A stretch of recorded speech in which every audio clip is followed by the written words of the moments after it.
everybody. Welcome to State of the Yanks, episode 13. We got a lot to talk about today. What's going on, everybody? You got the people here. I'm gonna get some trains in the chat. Love to take attendance. I see we got Mod Justin right now. We got MVP Judge.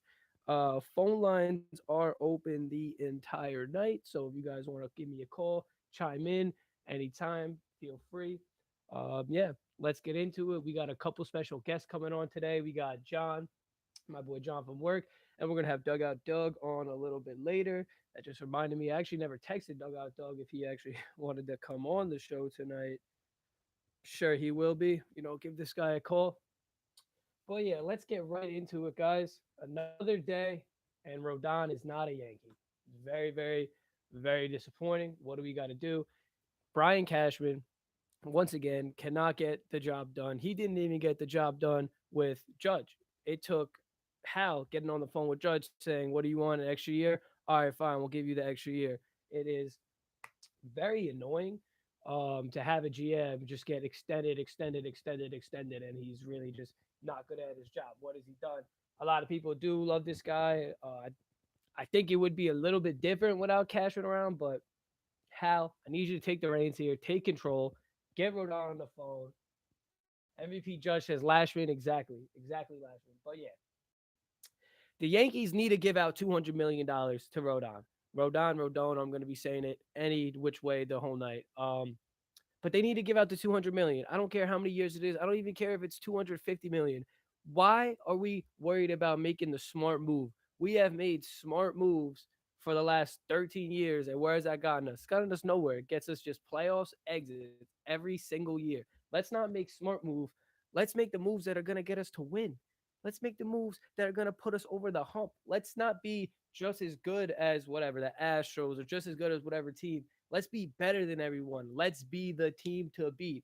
When have the Yankees been the team to beat? In the last, I don't know, since 2009, but even in the last 5 years since this window opened up, when have we been the team to beat? We always are coming from behind to beat teams. And the Yankees, more so Brian Cashman, seem like they just don't want to get the job done. They're too worried about that they make $700 million every single year. They just make all of this money. And I don't know. Maybe I'm part of the problem. I go to the games. I went to 16 games last year, not including playoffs. Like maybe I am part of the problem. I don't know. I really enjoy watching the Yankees. I would really enjoy watching them win instead of getting knocked out of the playoffs every year. Yo, shout out my boy MVP Judge. Appreciate you, my guy, giving me the shout out on Twitter, bro. Really appreciate it. But yeah, I'm not worried about what is gonna happen in 2 years. I'm not even worried about what's gonna happen. I'm worried about next year. I'm not worried about 2, 3, 4, 5 years down the road. I don't even know if I'm gonna be alive then. I'm not worried about it.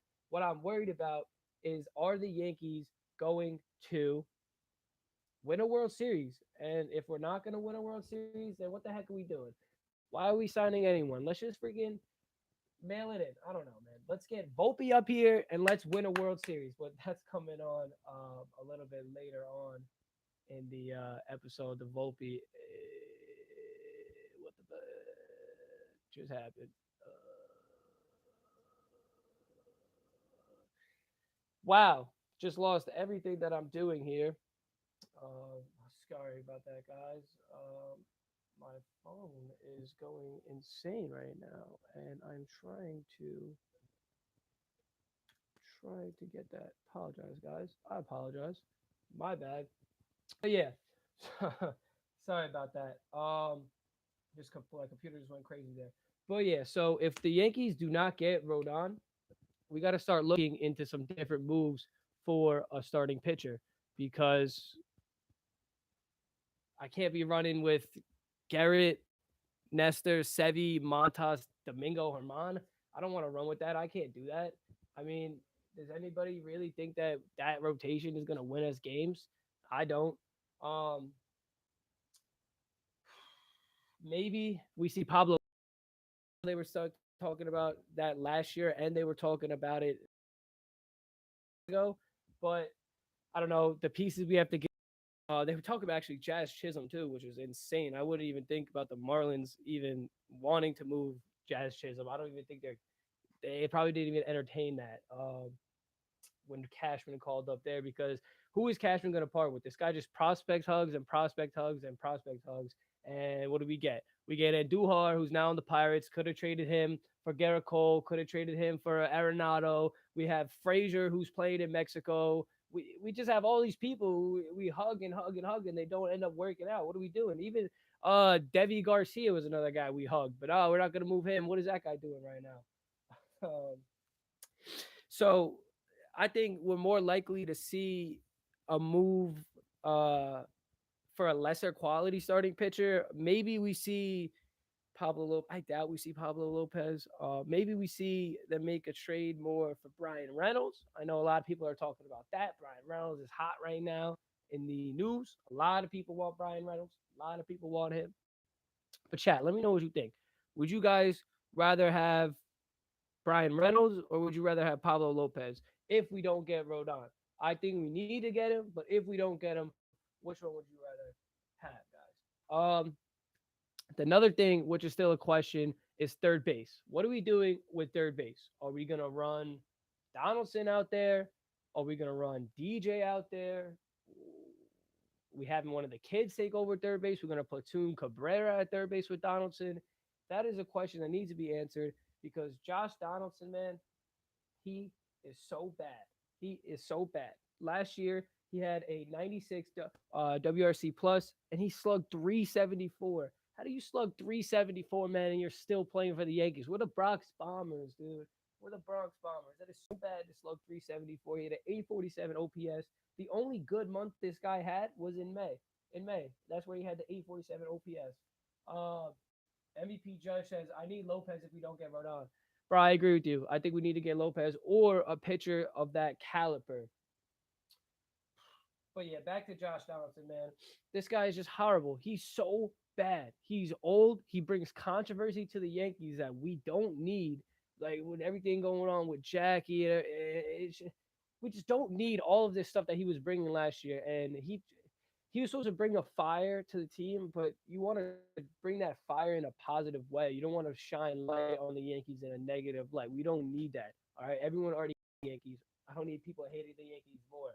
Another option for third base could be, for a large portion of last year, DJ had a 400 on base percentage in front of Judge. So when he's right, he's great. When he's on, he's good. He's going.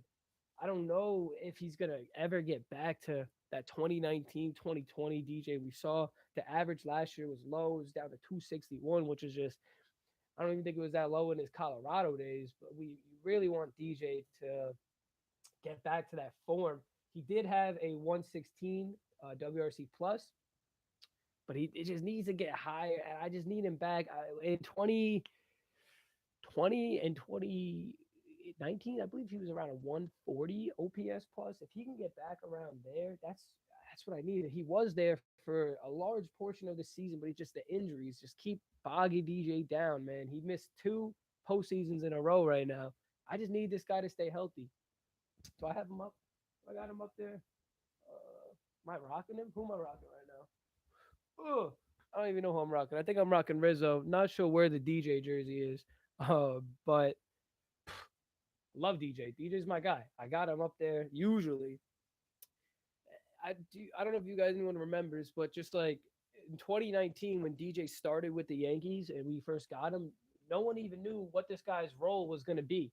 No one knew if this guy was going to be a utility guy. No one even knew if this guy was going to even make the opening day roster.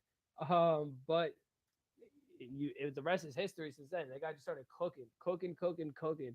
Yo, look, I got the chef hat. Missed this thing. But DJ, if I was doing this in 2019, 2020, DJ would have hit the Shot Boys cooking hat often. But yeah, another thing, going back to the Josh Donaldson, is the Twins. I got to give the Twins credit. The Twins fleeced the Yankees in every way. They finessed the Yankees. The Twins dumped Josh Donaldson on us so that they could sign and try to re-sign Correa. And unfortunately, it didn't work out, them trying to re-sign him. But dumped it on us, man. They absolutely just finessed us for a bat. And it stinks because Here, we're the Yankees. We're supposed to be finessing teams, and we're the ones getting finessed. And thankfully they didn't get Correa, so the move didn't fully work out. But the Yankees got to be doing stuff like that. Let's dump Josh Donaldson on someone right now, and let's go freaking get Tatis. That was rumors. I remember we heard about that. I don't know how much like Twitter bullshit that was, but let's get Tatis. Let's get him, man. Tatis in the Bronx would be absolutely crazy. And people say, oh, he's a cancer. He's this, he's that. He's like 23 years old, man. He's gonna be 35 when his contract ends. You avoid all the old years. Marlins, Padres eat some of that money. You're gonna be paying this guy like $18 million a year for a superstar player who's one of the best players. And I don't know if he was juicing during or after the injury. Like, who knows if his 2021 was he juicing? But this guy is one of the best young guys in the game, and I think the upside on this deal for Tatis would greatly outweigh the downside. However, I don't think we're getting Tatis. I doubt we're getting Tatis. It was fun to imagine, though. Very fun to imagine. Another huge question mark: Aaron Hicks. What are we doing with Aaron Hicks? Is there anyone here right now that could see Aaron Hicks on the team in 2023? I can't. I can't imagine a world where Aaron Hicks is on this team. I don't want to imagine a world with Aaron Hicks on this team. Just this guy is good for nothing. His defense wasn't even good last year. We all know that play when this guy was just staring at the wall. What is Aaron Hicks good for? He can't hit. He can't run. He can't catch. He couldn't even throw. He's got a noodle arm. He's not good for anything. I don't know what they see with Aaron Hicks. Last year they pinch hit this guy when they're looking for a walk. That's what they value him for. They value him for a walk. It is so sad to just think of. Meanwhile, oh my God, we're gonna get aggravated because we won't sign these guys right now. But meanwhile, we're giving Aaron Hicks a 7-year deal, but we're not signing other guys. And I know the money is different, but still, why are we giving guys like Hicks 7 years? He had one good season, and Cashman was like, lock him up, lock him up, 7 years, 70 million, lock him up. Get the fuck out of here, Cashman. What are we doing? Aaron Hicks said he was gonna go 30 for 30. Anyone remember that? He was gonna go 30 for 30. This guy didn't even did he even have 30 hits? He had 19 extra base hits in the entire season last year. This guy had like 6 home runs, dude. It is crazy. He had one good month actually, and it was July. Somehow, some way, this guy managed to have an 890 OPS in July. Who knows? Who knows how? I'm not sure. But this guy had an 890 OPS in July. But yeah, guys, once again, phone lines are open. I'm gonna be getting to John in a little bit here, but if anyone wants to give me a call, numbers right in chat, man. I would love to hear what you guys got to say. Let me know about moves. Let me know about anything. Phone lines open, guys. Give me a call. But one thing that is very, very aggravating about Cashman is the fact that he just he shops in the bargain bin every single year. What do we see? We make a couple moves, maybe one or two moves, and then that's it. This guy's going. He's looking to pick up random guys, signing guys in minor league deals with invites to spring training, trading guys we've never heard of before. And sometimes that works out like Clay Holmes, but other times it just goes horribly wrong, like Brian Cashman. And let's get some star players in the Bronx. And I know we already have star players, but let's get what is stopping us from building a super team? Steve Cohen is about to spend $500 billion on a team or $500 million on a team. And the Yankees here, what are we doing? We're worried about going over the luxury tax. And I know that we'll never spend like Steve Cohen because Cashman voted against the penalties that made a harsher luxury tax on Steve Cohen. So if anyone has any dreams of Hal and Cashman ever spending like Steve Cohen, we'll throw those away. I don't know if the Mets necessarily got better, but this is state of the Yanks. This isn't state of the Mets. However, I think at anything they just ended up like net neutral. They're just even. But whatever, we'll see. They got so much money. They need a bat. They really need a bat. But the Yankees need a lot of stuff too.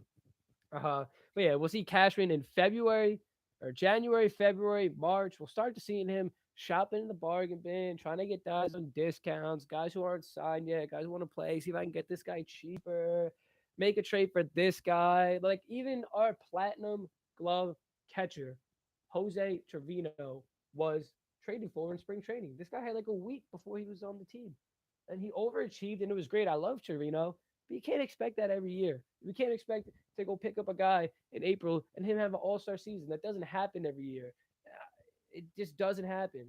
I know I'm thinking of Clay Holmes right now. Clay Holmes is great, but we traded Hoy Jump Park for him. Like no one knew who Clay Holmes was, and um, hang on, guys, sorry about that. No one knew who Clay Holmes was, and he just came out of nowhere. And he did regress a little bit towards the end of the year there, but but Clay Holmes is a dog, and he will get back. Um, you let me just make sure my guest is getting lined up here. Let me make sure he's getting ready. John, if anyone wants to give a quick phone call, um, phone line's open, man. Phone line is open if anyone wants to give a quick phone call. Alrighty, ladies and gentlemen, let's get going. We are gonna have my boy John call come right now. Let's see. Hey John, what's going on, man? Welcome to State of the Yanks. What's going on, my bud? Not much, man. Just waiting for the Yankees to make some moves here. Yeah, it really is frustrating. As a Yankee fan, I really have this like rotting feeling in my stomach that signing Judge is going to be what Brian Cashman hangs his hat on, and I for this year, and I really don't understand. It's really frustrating. I think that when you really think about it too, they signed an extension with Cashman before he made that deal.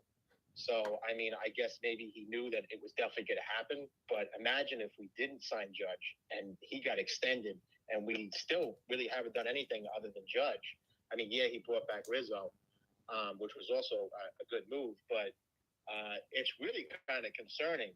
I know you had mentioned Mets and how much spending they're doing. It is disheartening as a Yankee fan to see the Mets spend as much money as they are, and now we're looking like the neglected stepchild. Like, what the heck is going on here? Yeah, it is interesting because what you said, if Cashman really, if signing Judge was the big move of the off season, then we have a big issue here because we didn't do anything yet. We just got back to where we were, and not even fully back to where we were because we still are missing some of the guys that we had last year. Yeah. I'm even wondering, like, I know I would really like to see a full season of Matt Carpenter. I know that he's not someone. I think you can't really expect what he was doing last year to happen again. But I do think he is capable. I mean, he's got that right field port swing for Yankee Stadium. So I definitely think that he's worth bringing back. I don't think he's going to be a lot of money to sign him again. But I think that even that, to bring him back would be important to a certain extent. I know I also heard you talk about Tatis, and I know that was a rumor going around that, that they were going to possibly sign him, trade him, I should say, for him, I should say. I would love to see that. I don't know. I honestly do not have faith in Cashman. I really don't.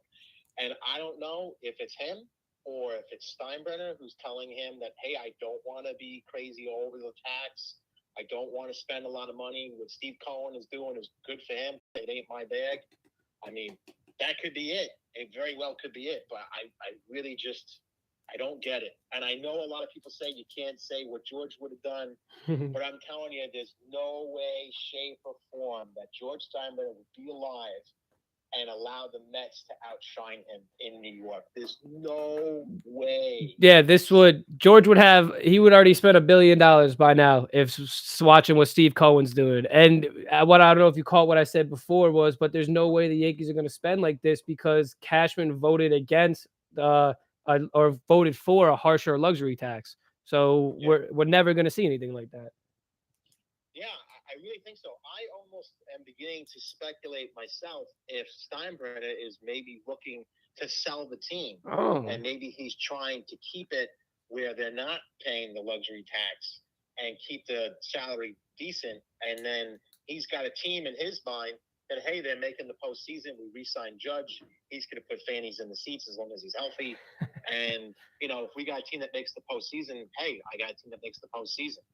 I just don't understand, because when you look, the other thing that's mind-boggling to me, it makes me want to rip my hair out, is look at the Padres. Yeah. Look at how much money they have been offering and throwing around.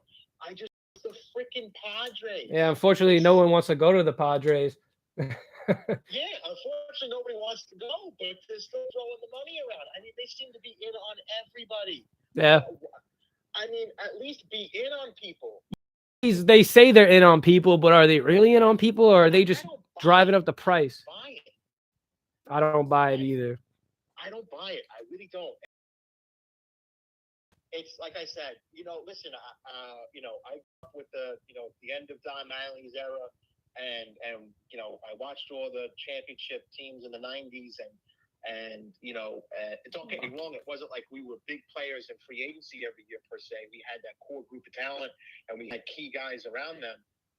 But then we kind of went the era where Steinbrenner was big spending. Jason Giambi, Carl Pavano, all those different guys. When Tino left the team, and Scott Brocious, he signed Robert Ventura, all those different things.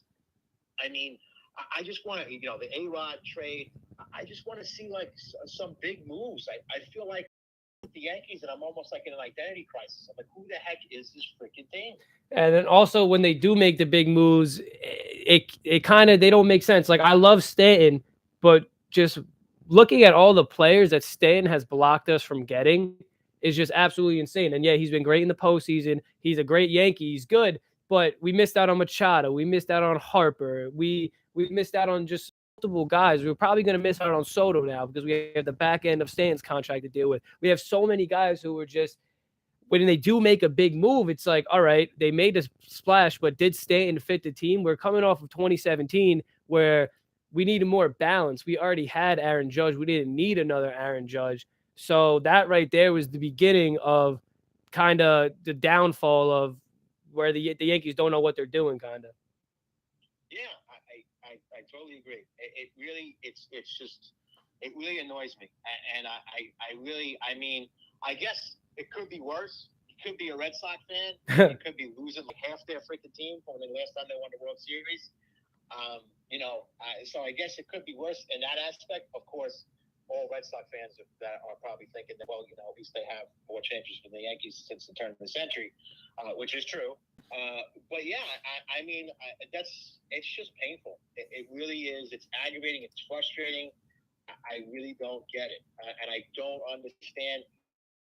If you want to improve your worth of your team, or you're concerned about the money that you're putting out, I mean, if you win a championship, you're increasing the value of your franchise. Yeah. You get more money for all different kinds of things. You get merch sales, get it back. TV deals. People just, you drive up the price of the tickets for the World Series, like $10,000 a ticket. You're making a lot of money. Yeah. And I think we are currently in the third longest drought, I believe, in Yankee history with lack of championships. Yeah, well, the last decade, the 2010s, I think, was the first decade the Yankees did not win a ring in quite a while, I believe. I think it's since the 1980s, because they didn't win a ring in 1980s. They won 2 in the 70s, and then they won a couple in the 60s, but they did not win one in the 1980s, which was the Don Mattingly era. Okay. But, yeah, no, it is really, I mean, it's frustrating, because, I mean, I don't really know what to do. I don't know what to say. It really, we're supposed to be, I guess with George Steinbrenner's expectation of World Series or bust is kind of, we all knew it wasn't realistic, but it still was nice to know. And I think as many people that blamed George for a lot of different things, which I'm not saying he's the saint. I'm not saying that we should light the smoke up in the chapel to announce the new pope. I'm not saying that.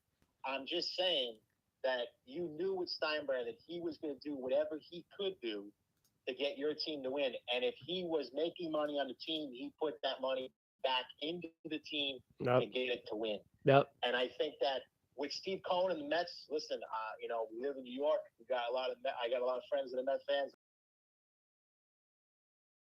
Yankee Subway Series, so we can kick their butt again. I don't know. The Mets aren't moving me. I don't. I think it's. I don't even think they're gonna win the year after that.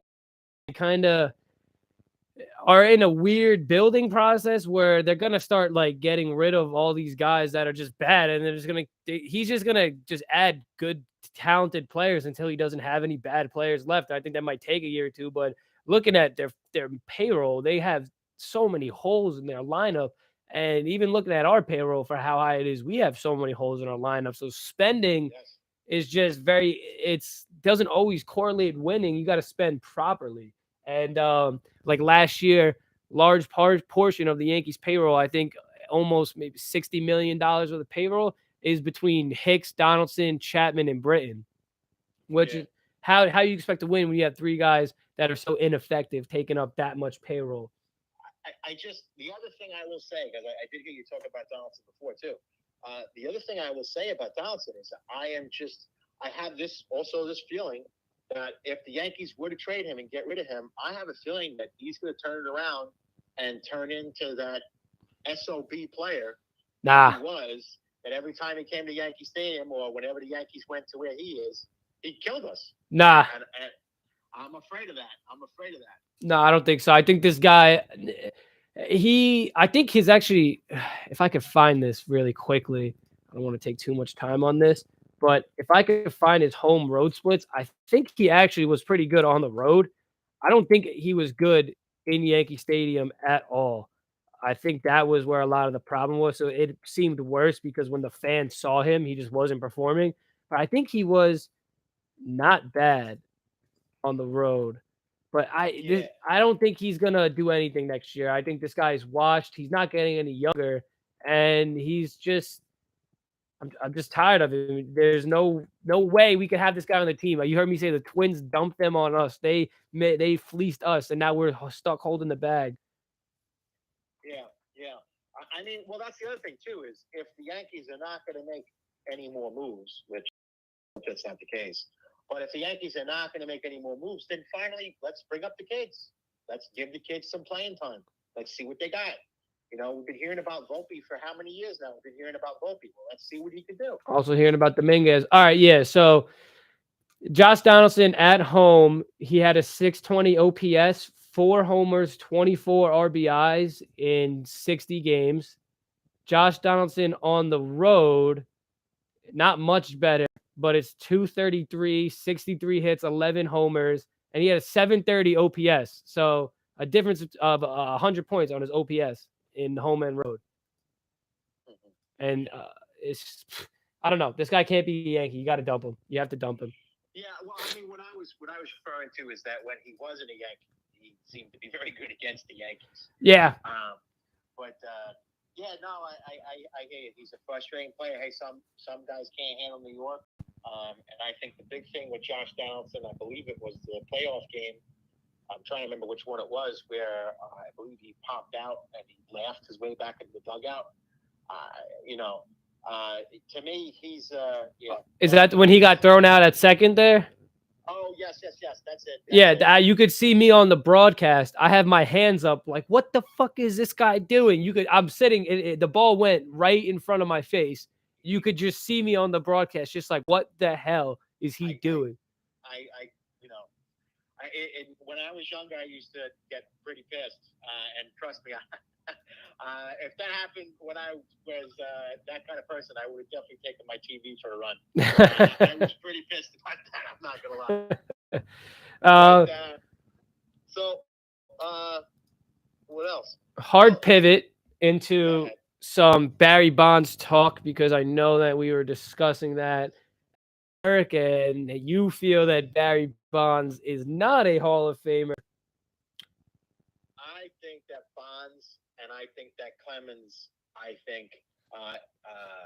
they are not Hall of Famers in the simple fact that they were Hall of Fame players before they started to do steroids.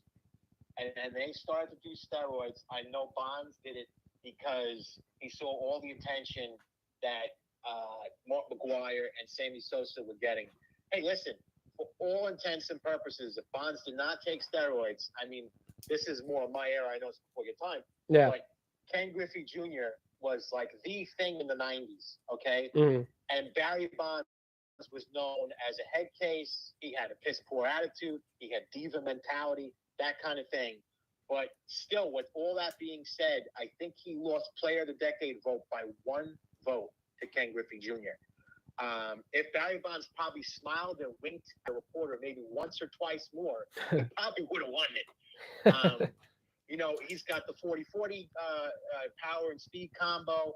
I think he even without steroids, he would have had 500 home runs and 500 stolen bases. Yeah.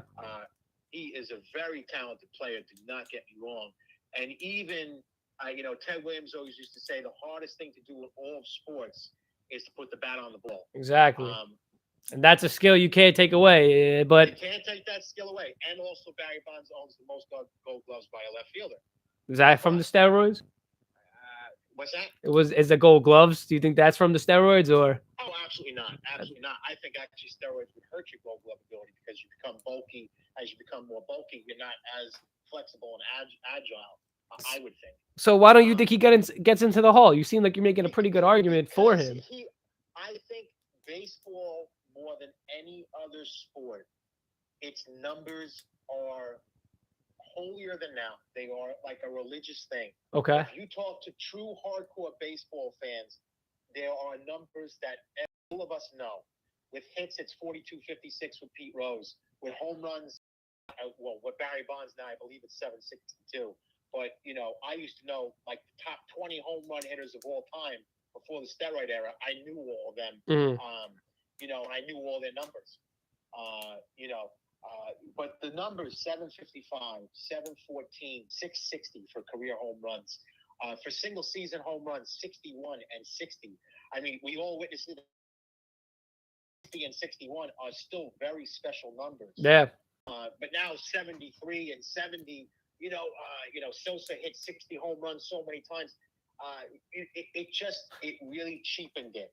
If you look back and you look at the stats, single season home run leaders, all-time home run leaders, you see that these numbers are like, every now and again, up until the steroid era, every now and again, someone gets in there, And then all of a sudden, it's this steroid era boom where now you have all these players hit 50 or more home runs in a season. All these players now hit 60 or more home runs. 2 players hit 70 home runs in a season. It's just, I forget what the years were. From 1927 to 1961, that's how long Babe Ruth owned the single season home run record of 60. 61 to 1998. Bought the record with 70 home runs from 98 to 2001. It really, in my opinion, they did the worst thing that they could have done, which is cheapen the sport. Okay. So in my opinion, I actually think that their crime is actually bigger than Pete Rose's crime of betting on baseball. But don't you think that you have to just look at it kind of as an era, and a lot of guys, if not most guys, were doing it at that time? So whether if Bonds was juicing or not, or these other guys were juicing or not, don't you think that they were still the best of their era? They should have a place in the Hall. Well, then, I mean, here's the thing. Here's a prime example of it. So someone like Fred McGriff just got into the Hall of Fame on the contemporary ballot. He, on the contemporary ballot, you need 12 of 16 voters to vote for you in order to get in. 12 of 16. He got all 16 votes. Now, Fred McGriff, to me, he should have been a Hall of Famer. But the reason why I think he was overlooked is that even though a lot of the voters, at least so far, have shown that they are voting very strong against steroids, those numbers are still in their heads. So when they look at Fred McGriff's numbers, well, doesn't have 500 home runs. He's got 493. Of course, people forget that he suffered from the strike-shortened season in 94 and 95. If you give him those games back, he probably would have had 500 home runs, in my opinion. Yeah. He's got, I think, 1,500 RBIs, I believe. I don't remember the exact number. But those numbers are, like, they go to the wayside when you compare him to other first basemen of the era, like Mark McGuire with 583 career home runs, Rafael Palmeiro got 500 career home runs, 3,000 hits. I don't remember Rafael Palmeiro's RBIs, but I know that they're up there too. Um, so he kind of gets outshined by these people. And I think that, that's a real shame. And I think that even though the voters are showing that they don't want to vote steroid guys in, those numbers are still tainting the way that they view certain numbers. Like now, I would even say, and to go back to what you said real quickly, you said that you view it as an error, like a lot of people were doing it. Listen, if Jose Canseco, this is where I have a major problem with baseball union. If Jose Canseco was right, let's just for argument's sake, Jose Canseco was right. Okay. A lot of people were doing steroids, and it was an epidemic across the league. If that's the case, then okay, yeah, guys like McGwire, Sosa, Clemens, Bonds, they so far outshine the rest that yes, they should be in the Hall of Fame because it's more of a level playing field. Mm-hmm. But I will also say, if that's the case, don't you think people like Ken Griffey Jr., Fred McGriff, Carlos Delgado, who's not in the Hall of Fame, but is a really good player of that era, don't you think that, Greg Maddux, Randy Johnson, don't you think that these players, Kurt Schilling, who's still waiting to get in, don't you think that those players then should be looked upon as even better because of the fact that they were not connected to steroids, at least everything that we've seen? Don't you think that those guys should even outshine even better because they did it without steroids? That's why I have a problem with the players' union because it's almost like it was a mafia cover-up. We don't want players to test and this and that. I always said from the second that steroids became a thing, if I was a player that was playing at that time and I was clean, I would have said, you know what, here, let's go. I'll take a steroid test right in front of you. You can watch me pee in the cup. Yeah. I got nothing to hide. Yeah. But the players' union wouldn't let them do that. So it's tough. I will say there is one rationale that kind of convinces me that these guys belong in the Hall of Fame, and that is your view of the Hall of Fame. If the Hall of Fame is the best of the best, I don't think these guys belong in the Hall of Fame because they clearly cheated. Now, if you're saying that the Hall of Fame is a museum that's dedicated to the history of the game, you can't tell the history of baseball without Mark McGwire, Barry Bonds, Rafael Palmeiro. You can't do it. These players are, Roger Clemens. They were special players. I also will say, by that rationale, people like Roger Maris belong in the Hall of Fame because you can't tell the history of the game without Roger Maris. Yeah. So there's a lot of different thoughts to it, and it's kind of where you fall. Listen, I will tell you flat out, my first favorite player was Don Mattingly. My next one was Mark McGwire and Sammy Sosa. I loved both of them. And when Roger Clemens, when he was a Red Sox and a Blue Jay, I couldn't stand him. But when he was a Yankee, I loved him. When I was following all of his milestones and this and that, but it hurt. When these guys tested positive for steroids, and then the fact that they made it a joke in front of the Capitol, in front of Congress, in front of the whole world, they made it a joke. To me, I think that what they did was very damaging to the game, and they do not belong in the Hall of Fame. Yeah, John. Yeah, you made a lot of interesting points there. I think, I don't know, I might still have to say that Bonds has to go in there because I do agree with it more of it. I think it's somewhere in the middle where it is the best of the best, but also you do have to tell the history of the game. But yeah, I'm gonna wrap it up right now. But I do appreciate you coming on the show. Really appreciate you taking the time. I know you're a busy guy. But yeah, John, really great talking to you. You had some great points, and you got me thinking a little bit more on the steroid stuff now, a little bit different perspective. I got you. Hey, that's what I'm here for. You give me a call whenever you want. Alrighty, man. Appreciate you. You have a good rest of your night. You too, bud. All right. Thank you, John. Alrighty, guys. That was John. Always got to love John, man. John's got some really great information. John's character. John's a hilarious dude. But yeah, John knows a lot. John knows a lot about ball. He definitely knows his ball. But I don't know if I'm going to get to but what I did wanted to segue into here, I was looking at the time where we're going a little here. What I did want to segue into was what role the kids will play next year. Cabrera, Peraza, Volpe. Cabrera definitely deserves an everyday shot. He had a 111 OPS, excuse me, he had a 111 WRC plus in 44 games. He started to get hot towards the end of the season. He had an 874 OPS in his last month with 11 extra base hits and 6 homers. And not to mention the fact that this guy could play 7 out of 9 positions. He could probably play everything besides catcher and pitcher. He honestly might be able to even catch. He can definitely learn to play first base. The guy's a dog. The guy's a defensive specialist. That's what they do. But he definitely, because I see a lot of people on Twitter talking about he should be super utility off the bench, this and that. I think that a this guy should be our starting whatever. If someone needs a rest in left field, he should start left. If someone needs a rest in right field, he should start right.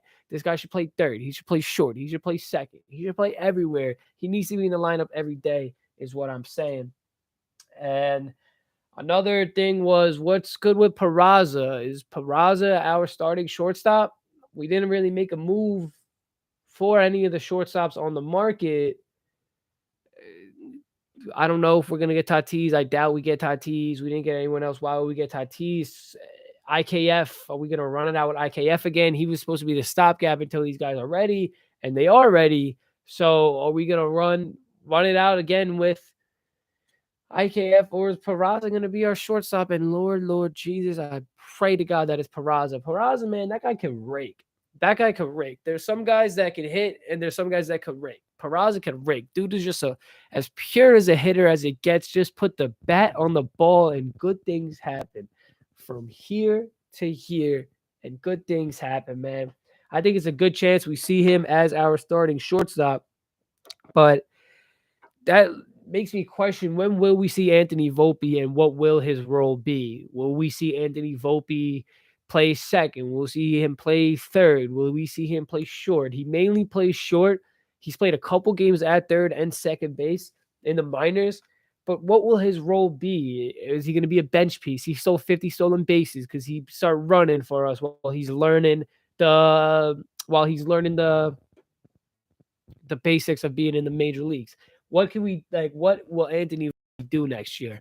I think what we could see, if we do acquire a starting pitcher or Brian Reynolds, and I think Glaber might get moved in that deal. If Glaber gets moved in that deal, we could see an infield that is DJ, Peraza, Volpe, Rizzo, or switch Volpe and Peraza, or put Cabrera at second, Volpe still learning, or platoon. I don't know. We got some kids, and I want to play them. Let's play the kids, man. Let's get these kids going. I think most likely we see Volpe maybe June, maybe July. I'll be shocked if he's up there to start the season, and they don't like manipulate the service time even a little bit. What do you guys think? When do you think we see Volpe? Anyone got any guesses when we see Volpe? I would love to see this guy ready. I would love to see this guy ready to go for opening day. I do think he'll get an invite to spring training, but any chances you guys think that we see Jason Dominguez? Look, we've been hearing about the Martian for years. Hang on, sidetrack that. MVP Judge says we need the new baby bomber phase to launch now. Exactly. Get Dominguez up here and let's launch it. Let's launch the phase. Slide Bader over to center. Or no, wait, what the heck am I talking about? You have Judge in center, Bader in left, Dominguez in right. Switch hitting. Come on. What are we doing? Or even like get Dominguez up here. I've been hearing about this guy for years. I mean, literally years I've been hearing about this kid. Get him up there. What are we waiting for? Volpe, get him up there. What are we waiting for? Peraza, give him some burn. They did him so dirty. He should have been on the playoff roster. They should. They did this guy so dirty. They brought him up just to not play him, and then they benched IKF in must-win games so they could play him. What are we doing? What are we doing? The heck are we doing? Man, it sucks. MVP Judge, I really appreciate you, bro. Posting up that on Twitter before, bro. Got you, bro. I'm gonna make you my mod, bro. Got mod Judge in the chat now. Mod Judge in the chat. Mod Judge is in the chat. The mods are growing, bro. I got a nice group of mods right now. But yeah, guys, I think I'm gonna pretty much just wrap this one up here. I was gonna have Doug on, but he didn't answer my text, so I'm not having Doug on. Yo, what the heck? This guy should be modded up. Gotta add MVP Judge Mod. Much love, bro. Appreciate you. Really appreciate you, yo. But anyone got some final thoughts? Let me hear them in the chat right now. Anyone want to give me a call? No phone calls today. We don't got my boy Justin from Long Island. I don't know what he's doing right now. Probably playing some Power Wash. We usually get a call from Justin. Usually get a call from Nick. Usually get a call from Dugout Chaz, man. We didn't get any calls from anyone today. But some final thoughts. Let's recap it. Sign Rodon. Third base is the question. Josh Donaldson needs to go. DJ should play third. Josh Donaldson sucks. Aaron Hicks sucks. Cashman sucks. And he's going to sign someone in April who's going to end up having a great year, but it's not the move we want. John came on, and we talked about the Yankees and the Hall of Fame. Shout out John. What role will the kids play? I think Cabrera deserves everyday time. Volpe, get this guy up there. Peraza, start this guy. And yeah, guys, thank you for joining me on State of the Yanks, episode 13. I hate to beg, but like and subscribe, guys. Really appreciate it, man. Follow me on Twitter at BrillyBoy, BRILLYY, boy. Follow me on Instagram, State of the Yanks. Subscribe to my YouTube channel. Fuck it, man. Be my best friend. I don't even care. No, everyone knows, seriously. Everyone have a good night, man. Much love, everybody. Peace out.